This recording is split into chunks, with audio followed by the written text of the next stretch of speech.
The sound of bone china meeting polished oak is the loudest noise in the room. It's a delicate clink, the sound of a world being carefully, politely dismantled. My mother-in-law, Helen, sets her teacup down on the saucer with the precision of a surgeon making the first incision. She doesn't look at me. She hasn't truly looked at me in 12 years. The hydrines is a particularly vibrant this year, she says, her voice aimed at a point somewhere between my wife Sarah and the bay window that frames our modest garden. Of course, they require a certain acidity in the soil, a delicate balance. It's not for the casual gardener. I take a slow sip of my coffee, the cheap ceramic mug feeling like a cinder block in my hand. I am the casual gardener. I planted the hydrangeas.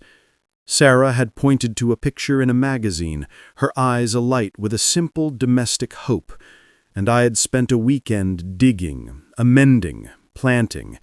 It was a labor I enjoyed, the silent satisfaction of coaxing life from the earth. Now it's just another exhibit in the case of my inadequacy. "They're beautiful, honey," Sarah says, her hand finding mine under the table. Her skin is warm, a tiny anchor in the cool, judgmental sea of our breakfast nook. Her touch says, "I know, I'm here." But her eyes, when they flit to her mother, hold a familiar, weary resignation. This is the soundtrack of my marriage, the gentle melody of our shared life, the inside jokes whispered in the dark, the comfortable silence of a Sunday morning, the way we can communicate an entire conversation with a single glance, is perpetually underscored by the dissonant, grating hum of her mother's presence. For 12 years, I've learned to tune it out. I've built soundproof walls in my mind, furnished them with the quiet loyalty Sarah and I share, our same dry sense of humor, our identical way of weathering stress by battening down the hatches and waiting it out together. Helen's criticism is never a bludgeon. It's a slow, constant drip of hydrochloric acid, each drop so small you almost miss the erosion until you notice the canyon it has carved through your soul. "You're so stable, Robert," she told me at our engagement party, patting my arm. "I'll give you that. A solid foundation." The way she said solid made it sound like dull, immovable, unremarkable. At our wedding, her toast was a masterpiece of backhanded praise. "Sarah always did like simple things," she had declared to a room full of our friends and family, her smile a brittle, beautiful thing. She never was one for all that flash and drama. So when she brought Robert home, I thought, well, he's not much of a talker, but he seems kind. And kindness really is what matters in the end, isn't it? The silence that followed was more crushing than any applause. For years, Sarah fought. In the beginning, she gently pushed back. "Mom, that's not fair," or "I think Robert's perfect just as he is." But fighting Helen is like fighting the tide. She doesn't push back. She simply envelops your arguments in a placid, unyielding certainty that she is right. She would smile that gentle, condescending smile and say, "Oh, darling, I'm only teasing. You're so sensitive." Over time, the fight began to leak out of Sarah. The nudges became less frequent, the defenses more half-hearted. I saw the cost of it, the emotional toll of constantly battling a force that refused to acknowledge it was at war. So I stopped expecting it. I told myself it didn't matter. I had Sarah. That was enough. But then came the knee surgery. A routine procedure, the doctor said. A few weeks of recovery. She couldn't possibly manage alone in her pristine, silent condo. "It will just be for 2 weeks," Sarah had said, her eyes pleading with me to understand. She has no one else. 2 weeks. I could do 2 weeks. I could fortify my inner citadel, stockpile my patience. That was 3 months ago. 2 weeks turned into 6. 6 bled into 12. The guest room, with its lavender sachets and too many throw pillows, has become a permanent territory of her reign. Her presence has seeped into the very grain of the wood in our home.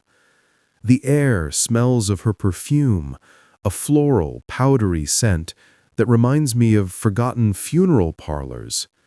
The refrigerator is stocked with her specific brand of probiotic yogurt. The television is always tuned to her news channel, a low droning chronicle of the world's ills. And the comments, once reserved for holidays and occasional visits, have become a daily liturgy. I come home from my job as a senior project manager, a role that requires diplomacy, strategy, and a firm hand, and she'll look up from her book and say, "Home already." I suppose a government job does have its perks, such predictable hours. I'll be grilling steaks on the patio, something I take a quiet pride in, and she'll remark, "A man who knows his way around a barbecue is a useful thing. Sarah could have had that lawyer, you know, Andrew. He summers in the Hamptons. But this is lovely." The worst part is the smile that always accompanies it. It's not a cruel smile. It's worse. It's the smile of a goddess looking down on a mildly interesting insect. It's a smile that says, "I am not being malicious. I am simply stating a fact. You are beneath us. This is the natural order of things." Last night, I was working on a budget report at the kitchen table. Sarah was reading on the sofa, her feet tucked under her. Helen was ostensibly watching a documentary, but her gaze was fixed on me. "You're very focused on those spreadsheets, Robert," she observed. "It's admirable in its way, such dedication to a secure future. Not everyone is built for ambition. Some men are meant to be the steady hands, not the visionary minds. You're lucky Sarah is the type of woman who appreciates that. She could have done so much better. But you're fine. You're perfectly fine." The word "fine" hung in the air, the most damning indictment ever uttered. Fine. Like store-brand soda, like a cloudy day vacation, like a functional, unremarkable appliance. Sarah sighed softly from the couch. "Mom, please." "What, darling? I'm paying him a compliment. Stability is a virtue. Not everyone can be a leader." I didn't look up from my laptop. The numbers on the screen blurred into a gray haze. I focused on the feeling of my own breathing, the slow, deliberate intake and exhale. Do not react. Do not give her the satisfaction. This was my mantra, my armor. But I could feel it. A hairline fracture deep in the foundation she so casually mocked. A clean, sharp crack, waiting for the right amount of pressure to split me wide open. The fracture widened this morning. It was a Saturday, a day that should belong to me and Sarah. We used to have a ritual: lazy morning sex, a pot of strong coffee, the newspaper spread across the bed in a glorious mess. Now, our Saturdays begin with the sound of Helen's therapist-prescribed exercises in the room next door, a rhythmic, geriatric thumping that feels like a mockery of the life we used to live. I was making pancakes, a small rebellion of syrup and flour against the sterile order Helen preferred. Sarah was setting the table. Helen sat at the kitchen island, a queen holding court, her knee propped on a stool. "So, Robert," she began, her voice light, conversational. "I was speaking with Margaret Patterson yesterday. You remember her daughter, Cassandra?" I poured batter onto the griddle. It sizzled, a satisfying sound. "Can't say I do." "Oh, you must. Pretty girl. She just made partner at her firm in Chicago, 35 years old." She paused, letting the number hang in the air like a prize.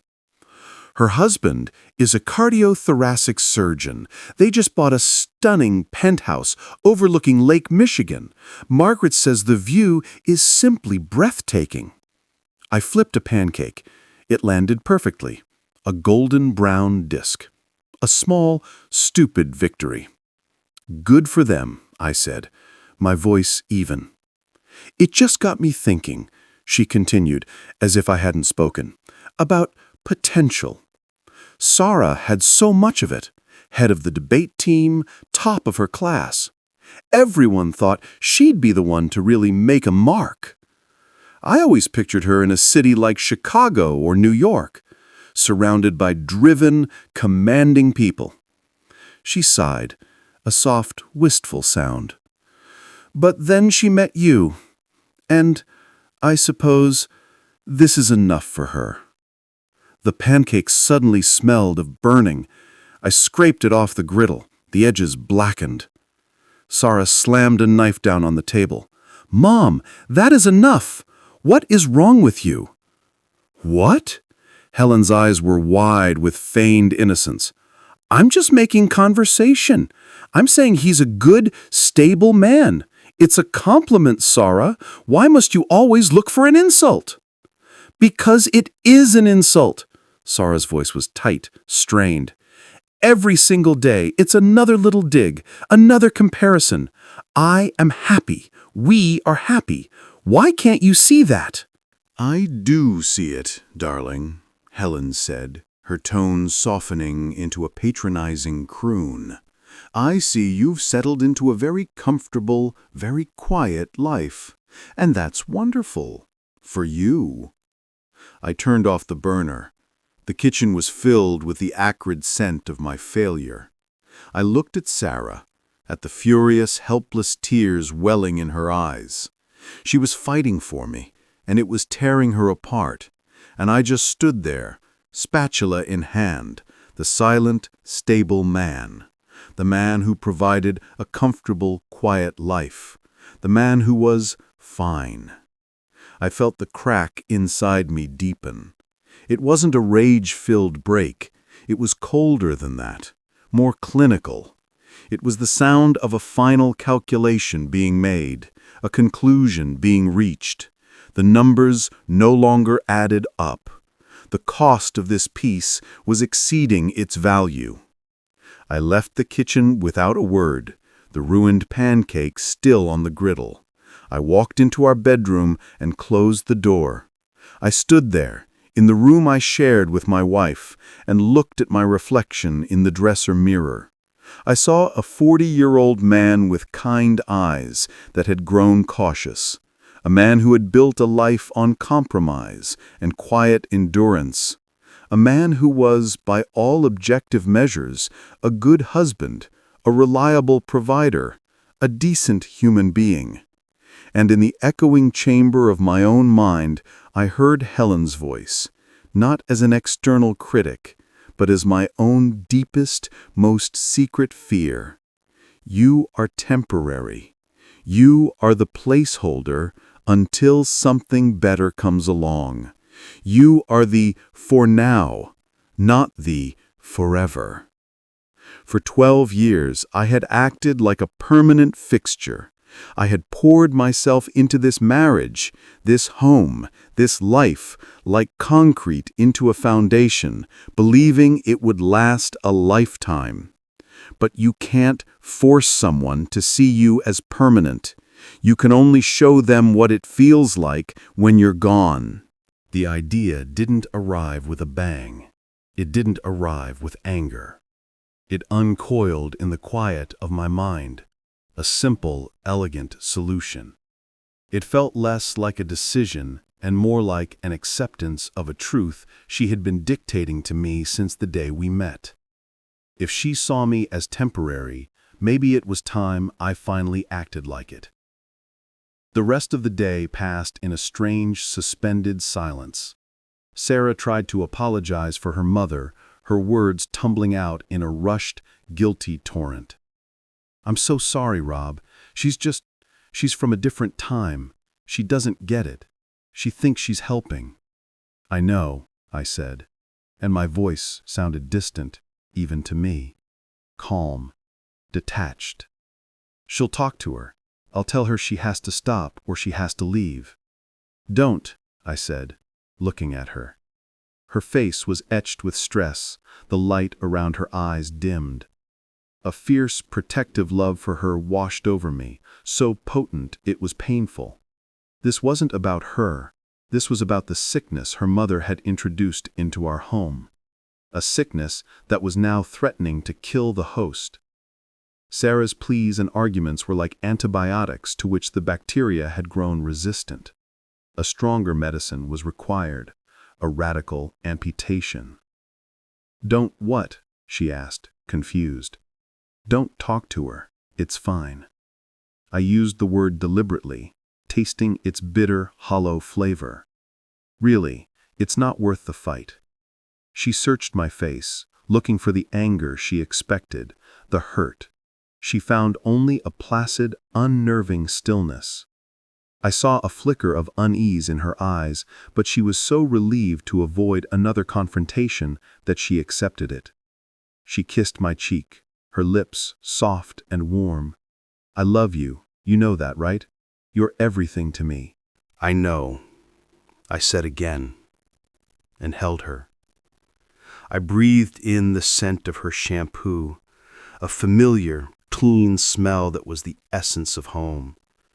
I memorized the feeling of her body against mine, the solid, real weight of her. I was saying goodbye, though she didn't know it. Not a permanent goodbye to her, but a goodbye to the man I had been in this house, the man who endured. The evening was unremarkable. We ordered takeout. We watched a movie. Helen holded court on the armchair, offering a running commentary on the actors' choices, the plot holes, the director's lack of vision. Her words were white noise to me now. I was an observer, watching the scene from a great distance. I was already halfway out the door. After the movie, Sarah went for a shower. The sound of the water running, that familiar domestic hum, was the starting pistol. Helen remained at the dining table, a basket of our laundry before her. She was folding my t-shirts, her thin, elegant hands smoothing the cotton with a proprietary air. I watched her from my seat on the sofa.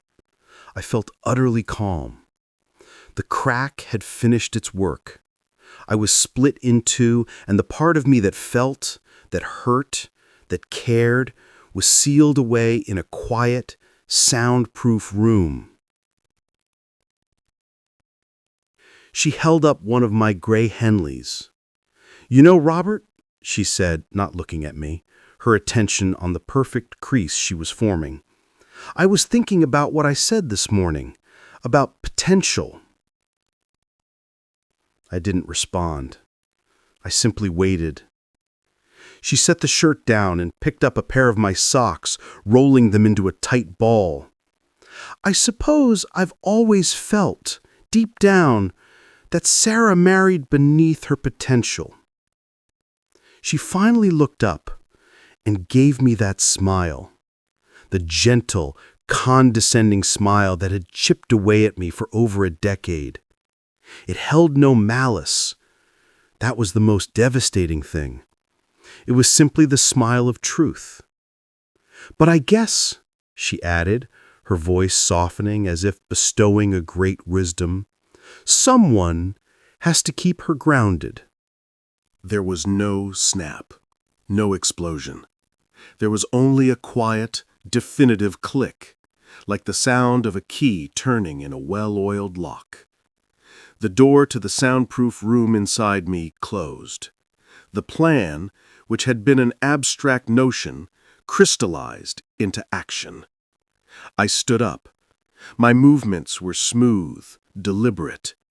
I felt a strange, disembodied clarity. Helen watched me, her smile faltering for a fraction of a second, puzzled by the lack of reaction. I didn't look at her. I walked past the table, down the short hallway, and into our bedroom. The shower was still running. I could see the steam seeping out from under the bathroom door. I went to the closet and pulled my suitcase down from the top shelf. It was a good suitcase, bought for a conference a few years back. Durable, reliable, stable. I laid it open on the bed. I didn't pack frantically. I packed with purpose. 2 pairs of jeans, a few t-shirts, my running shoes, toiletries from the bathroom, carefully avoiding Sarah's myriad of products. I packed my passport, my checkbook, a novel from my nightstand. I packed for a weekend, but the act felt more significant. It felt like an exodus. The shower shut off. I zipped the suitcase closed. The sound was final, the sound of a boundary being drawn in steel. The bathroom door opened, and Sarah emerged wrapped in a towel, her skin pink from the heat, her dark hair plastered to her neck. She smelled of lavender and steam. She looked so beautiful, it made my chest ache. "Hey," she said, smiling at me. Then her eyes flicked to the suitcase. Her smile faded, replaced by confusion. "What's that for? Did you get a work call?" "No," I said. My voice was calm, flat. I walked over to her, cupped her damp cheek in my hand, and leaned in. I kissed her forehead. Her skin was warm and damp.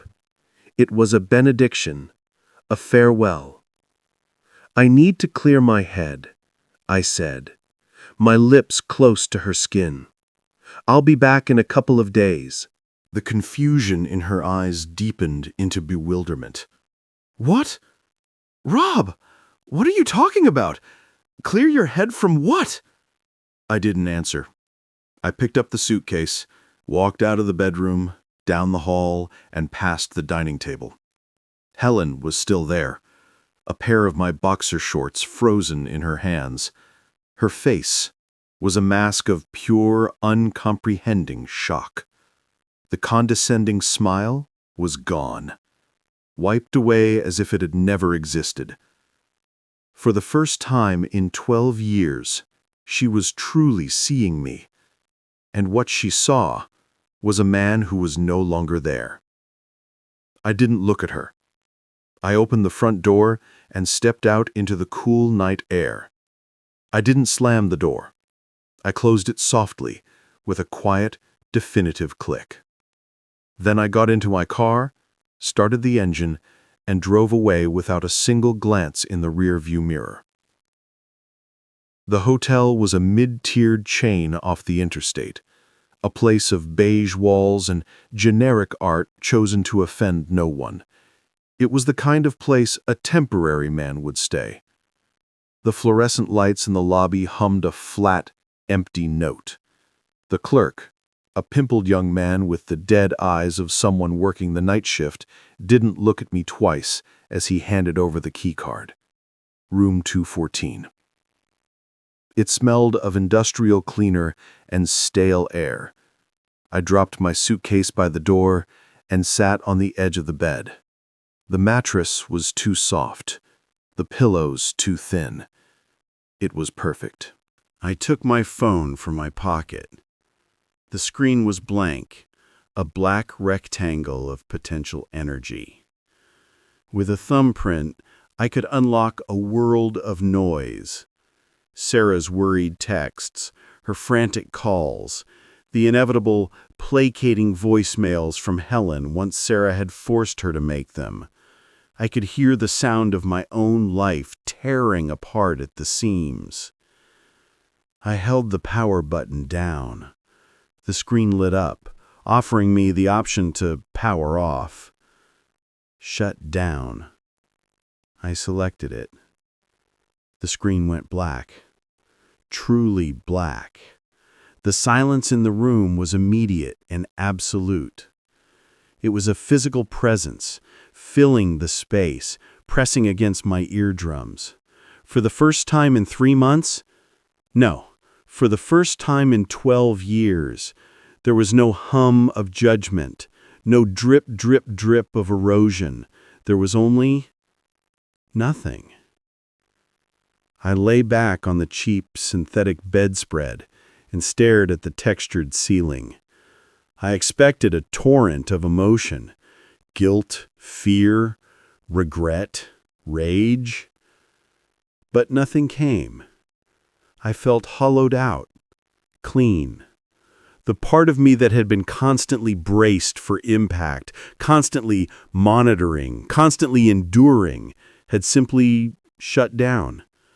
The constant low-grade ache of inadequacy was gone. In its place was a vast, empty calm. I thought of Sarah. I pictured her in our living room, standing where I had left her, her hair still damp, her face a canvas of shock and dawning fear. I felt a pang, sharp and specific, but it was a clean pain, the pain of a necessary surgery. I loved her. God, I loved her more than my own heartbeat, but my love for her had become a cage, because expressing it meant subjecting myself to the constant, silent verdict of her mother. By leaving, I wasn't rejecting Sarah. I was for the first time accepting the reality her mother had created. I was making it manifest. I slept. I didn't toss or turn. I fell into a deep, dreamless abyss, the sleep of the utterly spent. When I opened my eyes, the digital clock on the nightstand read 10:47 a.m. I had slept for 12 hours straight. I reached for my phone by instinct, my hand patting the empty space on the nightstand before I remembered. It was still off. I was still gone. The thought was neither triumphant nor frightening. It was a simple statement of fact. I got up, showered in the cramped fiberglass stall, and dressed in the clothes I'd packed. I felt like a new man, or perhaps an old one, when I hadn't been since before I'd met Helen. I felt untethered, light. Down in the lobby, I used the hotel's landline to call the voicemail for my cell. The automated voice was cold, impersonal. You have 27 new messages. 27. My breath hitched. I entered my code. The first message was from Sarah, her voice tight with confusion. Rob? Hey, it's me. Where are you? Mom said you just left. Call me, okay? I'm a little worried. The second message, an hour later. Rob, seriously. Call me back. Your phone is going straight to voicemail. Are you okay? Did something happen at work? Please, just let me know you're safe. The third, her voice beginning to fray at the edges. Robert, it's midnight. Where are you? I'm getting really scared. If you're angry, we can talk about it. Just please, please call me. The messages continued, a chronological map of her escalating terror. The confusion melted into fear, the fear into a desperate, pleading anger. How could you just leave like that without a word? What is going on? Then the anger subsided, replaced by a raw, gut-wrenching panic. Rob, please. I'm crying. I don't understand. I love you. Whatever it is, we can fix it. Just come home. There were no messages from Helen. Not one. The silence from her was more telling than any plea. She was undoubtedly there, in the background, watching her daughter come apart. Was she still stunned? Was she starting to feel the first cold trickle of understanding? The understanding that her words, her constant polite dismissal, had consequences. I deleted the messages. One by one, I listened to the sound of my wife's heart breaking, and then I erased them. I didn't need them. Their imprint was already seared into me. This was the cost. This was the terrible, necessary surgery. I spent the day in a state of serene limbo. I drove to a diner I'd never been to and ate a greasy breakfast alone, reading a discarded newspaper. I went to a multiplex and watched whatever movie was starting next, losing myself in the booming, meaningless spectacle. I walked through a park, watching families play, couples hold hands. I was a ghost among them, observing a world I had voluntarily stepped out of. With every hour that passed, the calm inside me solidified. This wasn't a tantrum. It wasn't a negotiation tactic. It was a demonstration, a single, stark, undeniable data point in the experiment of our marriage. The hypothesis? I am temporary. The method? I will act like it. I was waiting to see the results. As evening began to bleed into the sky, painting it in hues of orange and purple, I knew it was time. The weekend wasn't over, but the point had been made. The data was collected. I got back into my car, the same car I'd left in, and pointed it toward home. I had no idea what I would find there. A weeping wife? A furious one? A mother-in-law finally contrite? Or one who had doubled down, telling Sarah that this was exactly the kind of unstable, dramatic behavior she should have expected from a man like me? It didn't matter. The man driving home was not the same man who had driven away. The man who had left was a man pushed to his limit. The man returning was a man who had discovered that his limits were much, much farther away than anyone, including himself, had ever believed. He was a man who was no longer sorry for existing. I pulled into our driveway. The house looked the same. The hydrangeas were still vibrant. The windows were lit from within, casting a warm golden glow onto the front lawn. It looked like home.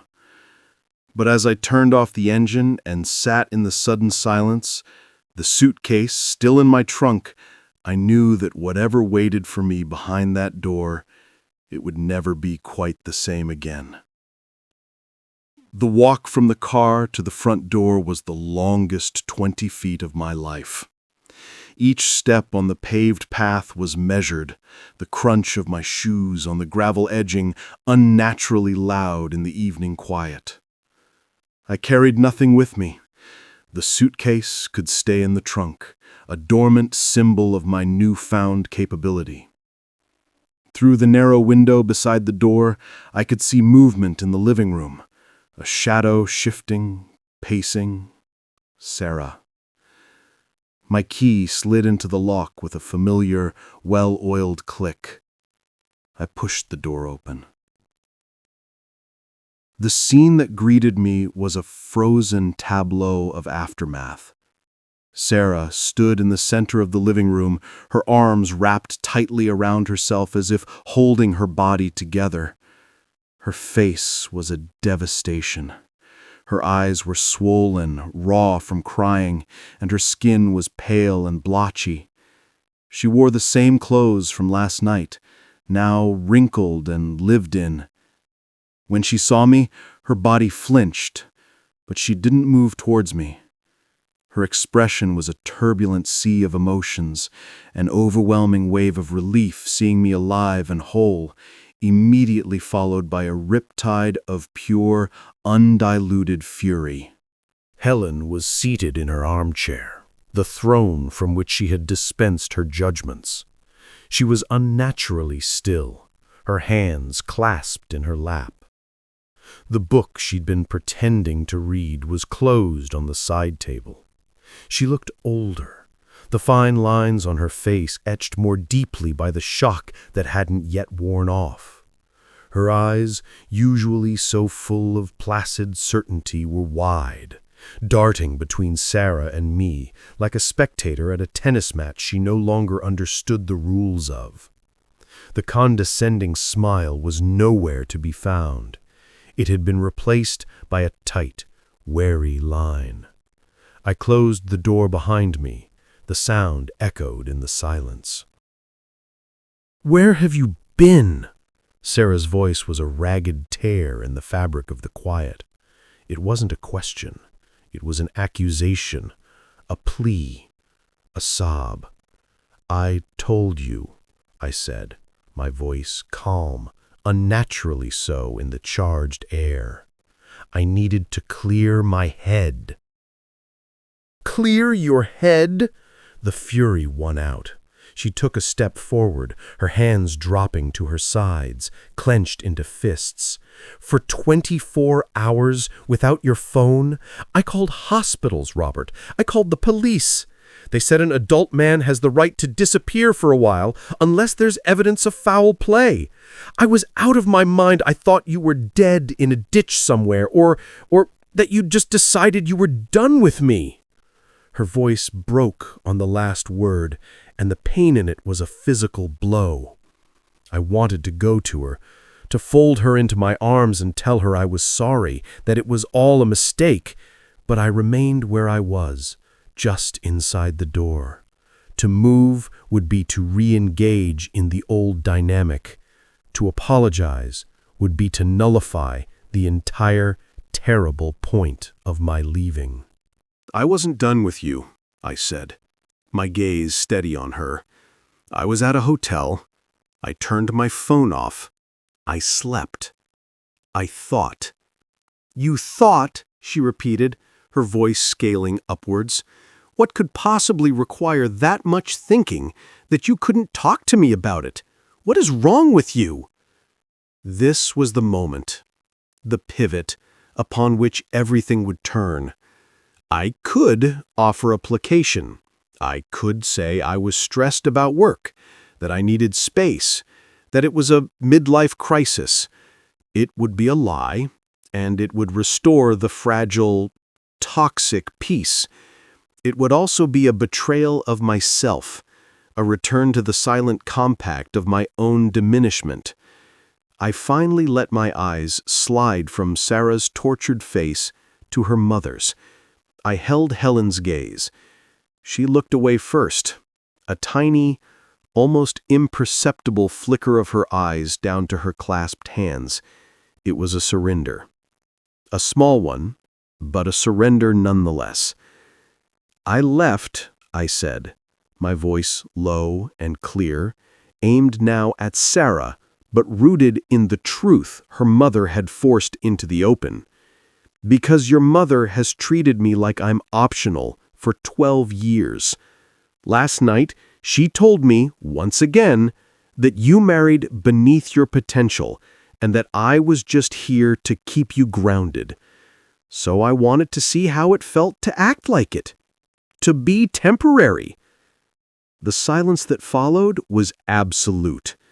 It was deeper and more profound than the silence in the hotel room.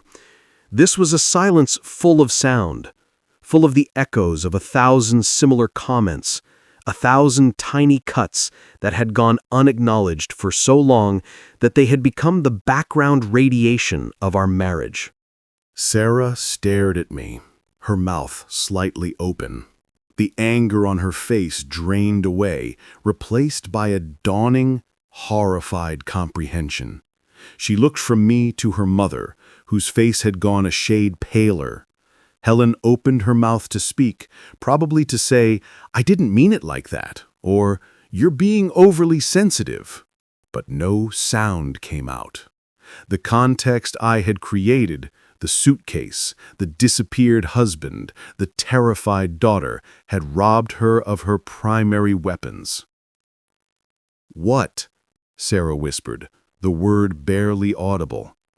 "He's twisting my words, Sarah," Helen managed, her voice thin, reedy. It lacked all its usual placid authority. "I was trying to say he was a steadying influence, a rock." "A rock doesn't have feelings, Helen," I said, still using that calm, factual tone. It was more powerful than any shout. A rock doesn't mind being told it's just fine. A piece of furniture doesn't care if you imply its wife settled for it. But I'm not a rock, and I'm not a piece of your furniture. For 12 years, I've acted like I was permanent here.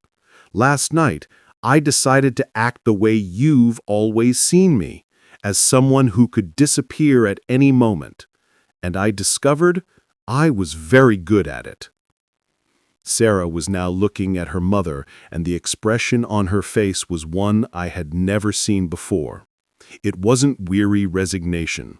It wasn't frustrated pleading. It was a cold, clear, and final judgment. "You said that to him?" Sarah's voice was quiet, deadly. "After everything yesterday morning, you said that to him last night?" "Darling, he's Did you say that Sarah married beneath her?" Sarah interrupted, her voice sharp as a shard of glass. Helen faltered. She looked at her daughter's face and saw no quarter. She looked at me and saw no reaction at all. The ecosystem of her influence had collapsed in a single day. I may have used a poor choice of words, but the sentiment was, "Get out." The two words hung in the air, simple and absolute. Helen blinked. I beg your pardon?" "Get out of my house," Sarah said, her voice rising, gaining strength and volume with every syllable. "Now, pack your things. I don't care where you go. Back to your condo, to a hotel, to hell. I don't care. You don't get to sit in my home, in the home I built with my husband, and systematically destroy him. You don't get to disrespect my marriage. You don't get to be in it." It was Helen's turn to look devastated. Her jaw worked soundlessly. This was not how the script was written. In her world, she was the wise matriarch, offering gentle, if unheeded, guidance. She was not the villain being cast out. "Sarah, be reasonable. My knee, I can't just—" "I'll call you a cab," Sarah said, her tone leaving no room for argument. She walked to the kitchen, her movements stiff with a purpose I hadn't seen in years, and picked up the phone. Her fingers stabbed at the numbers. "Yes, I need a cab at 17 Maple Drive as soon as possible." She hung up and turned back to her mother. "It will be here in 10 minutes. I suggest you be in it." The rest was a grim, silent pantomime.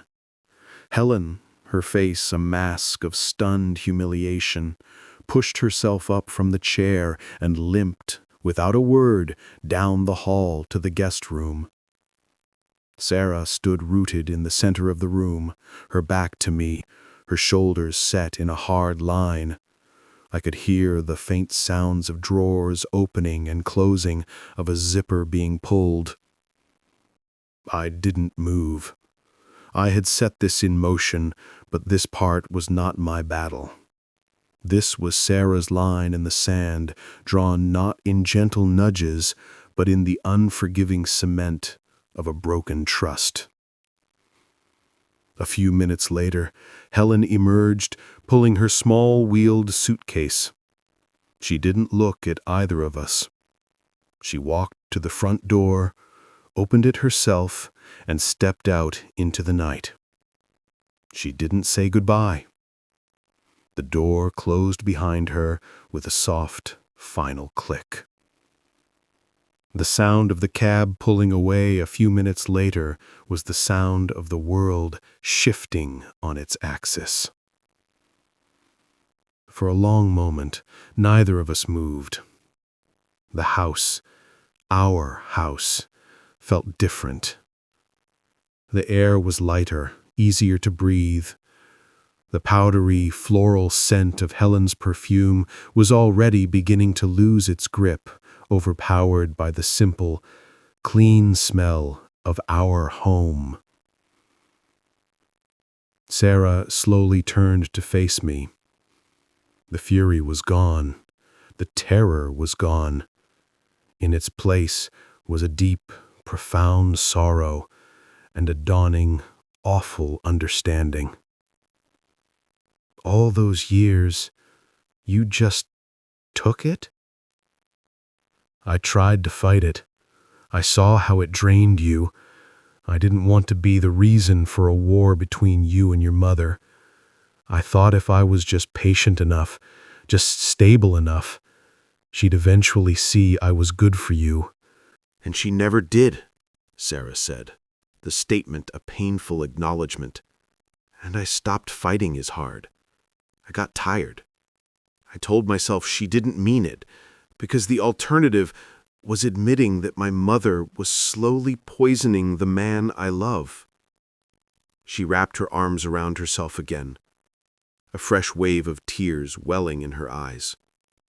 I failed you, Robert. I failed us. I finally moved from my spot by the door. I walked to her, but I didn't reach for her. Not yet. You didn't fail alone. I failed us too. I let it happen. I thought silence was strength. I thought endurance was love. But it wasn't. It was just silence. And last night I used that silence as a weapon. I knew it would hurt you. I'm sorry for that. I am so sorry for the pain I caused you yesterday. It was the truth, and she could see it in my eyes.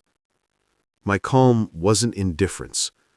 It was the clarity that comes after a storm has passed. The debris was all around us, but the sky was finally clear. "Why didn't you ever tell me?" she asked, her voice cracking. "Why didn't you scream at me? Why did it have to be this?" "Because telling you would have just been more words," I said quietly. And words in this house had become her currency. They were twisted and used as weapons. I needed to show you. I needed you to feel, for just one night, the profound emptiness of being treated like you don't matter. I needed you to see it, not just hear about it. She finally broke. A sob racked her body, and she stumbled forward into my arms. I caught her and held her tightly as she cried, great heaving sobs that seemed to come from the very core of her being. I held her and let her cry, my own eyes dry, but my heart aching with a mixture of grief and a fierce protective hope. We stood like that for a long time, in the center of the room where her mother had held court for 3 months, reclaiming the space with our shared pain. Later, we sat on the sofa, her head on my shoulder, my arm around her. The TV was off, the house was silent, but it was our silence now. I meant what I said, she murmured into my chest. She's not welcome back here. Not for a long, long time. Maybe not ever. I need to learn how to be your wife again, without her shadow in the room. It's not about banning her forever, I said, stroking her hair. It's about rebuilding our home on a foundation that we own, completely. If she ever comes back, it will be as a guest in our home, not a judge in her daughter's life. Sarah nodded against me. She looked scared of you when you walked in. I've never seen her look scared of anyone. I think she was finally scared of the consequences.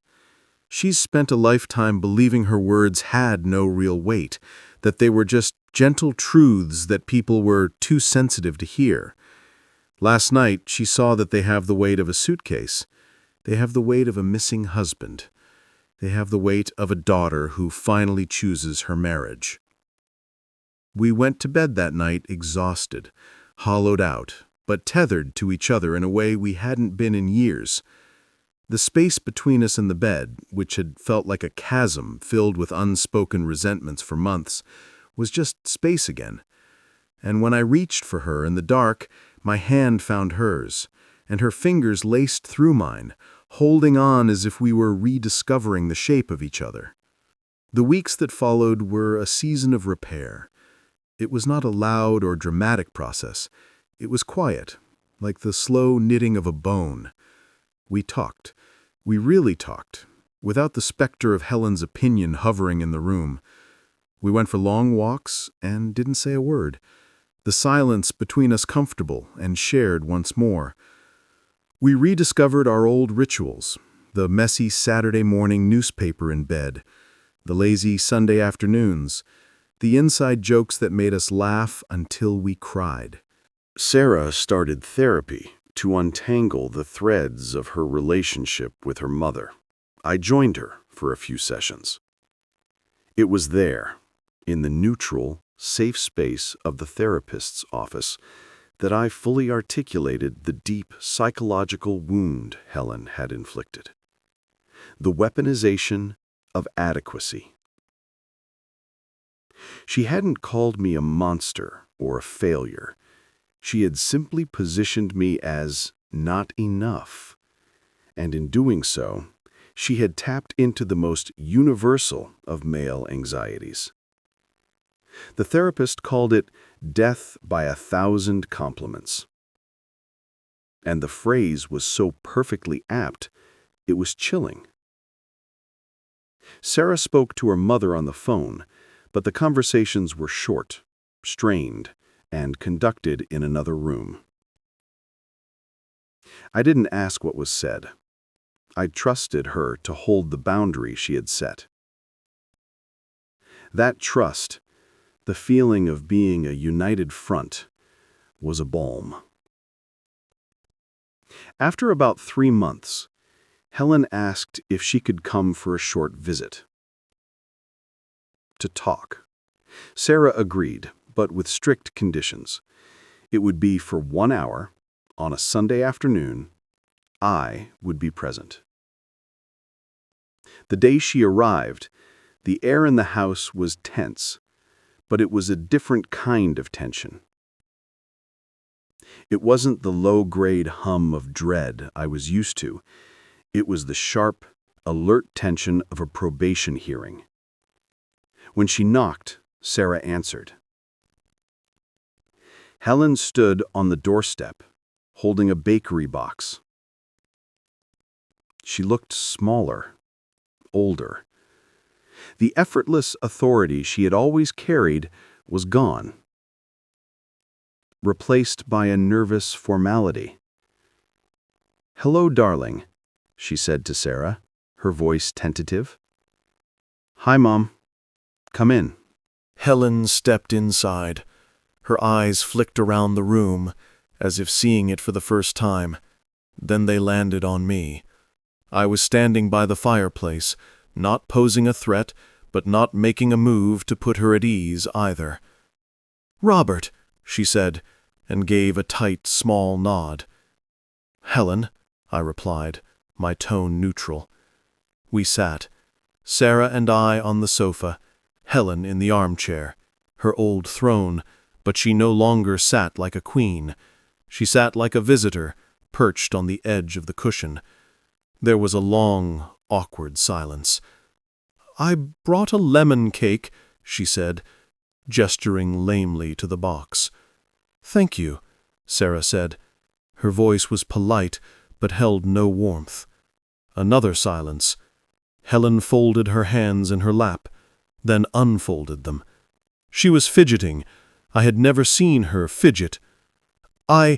She began, then stopped. She took a breath and started again, her eyes fixed on the coffee table.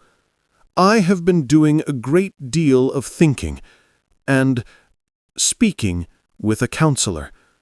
The admission seemed to cost her something. "It has been illuminating." She looked up, first at Sarah, then, with a visible effort, at me. "I owe you both a profound apology, especially you, Robert." Her voice was low, and for the first time it sounded genuine.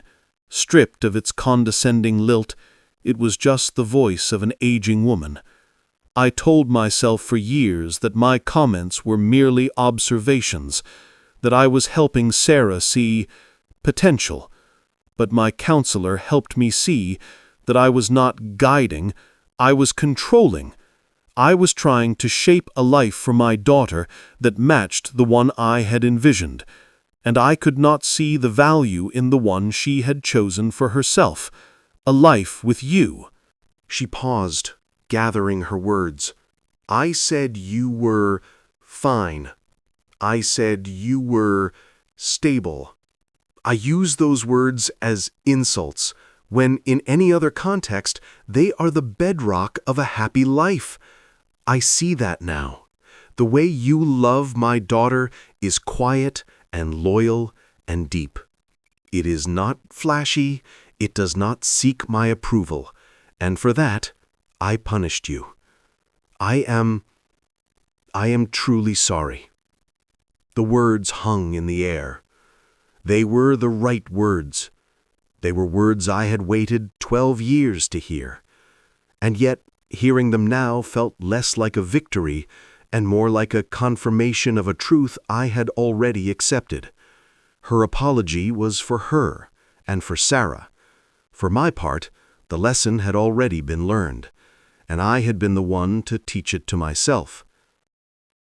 "Thank you, Mom," Sarah said, softly, her eyes glistening. Helen looked at me, waiting. I nodded. "I appreciate you saying that, Helen." It was all I would give. I would not say, "It's okay," because it wasn't. I would not absolve her. The forgiveness, if it came, would be a slow-growing thing, not a transaction to be completed in an afternoon. My response was fine. It was perfectly, sufficiently fine. And for the first time, I understood the power in that. The visit ended shortly after. The cake was left uneaten. As she left, Helen turned to me one more time. "Goodbye, Robert," she said, and there was a new respect in her eyes. It wasn't warmth, not yet. It was the look you give someone who is proven to be either dangerous or finally done apologizing for existing. I knew, with certainty, that I was the latter. I had simply stopped apologizing for the man I was. She knew now that the temporary man was a fiction. The man standing before her was permanent, and he had the receipts to prove it. Months have passed now. The calm in our house has solidified into a lasting peace. Helen visits occasionally, always announced, never staying more than a few hours. She is polite, too polite. She weighs her words before she speaks, her conversations with me limited to safe, neutral topics: the weather, a new book, the state of the hydrangeas. She treats me with a caution that is, in its own way, a form of respect. She's talking to someone who has proven he can walk away, and that knowledge has redefined our entire relationship. Sarah is different too, lighter. The constant low-grade stress that seemed to emanate from her when her mother was around has vanished. She laughs more freely. She makes decisions without that subtle, subconscious glance in the direction of her mother's hypothetical approval. She is fully, completely my wife, in a way she hasn't been since the early days of our marriage. Sometimes, in the quiet of the night, I still wonder if I went too far, if my calculated disappearance, my use of silence as a weapon, was a betrayal of the stable man I professed to be. Did I cross a line? Did I become, in that one act, the unstable element her mother always feared I was? But then I roll over and look at Sarah, sleeping peacefully beside me, her face smooth and untroubled. I remember the look on her face that night I returned. Not just the anger and the fear, but the dawning, horrified comprehension when I told her the truth. The truth she had, on some level, always known, but had been too weary to confront. I think of the look on Helen's face, the stunned realization that her words had consequences, that the silent piece of furniture had a will of its own and could simply get up and walk out the door. My act was not of revenge. It was not even really about karma. It was an act of brutal, necessary clarity. For 12 years, I had tried to build a permanent life on a foundation that someone else was constantly, subtly undermining. I couldn't stop her from digging, so I had to demonstrate beyond any doubt the catastrophic result of her efforts. I had to show them both what temporary really looked like, so they could finally appreciate what they had when it was permanent. I get out of bed and walk to the window. The moon is high, casting a silver glow over the garden. The hydrangeas are just visible, their vibrant colors muted to shades of gray and blue in the light. I planted them. I care for them. They are rooted here, in this soil, in this life I have built. I am not temporary. I never was. I just needed to remember that for myself before anyone else could believe it. The quiet man is not always simple. Sometimes he is just waiting for the right moment to speak his truth, and sometimes his silence is the loudest truth of all.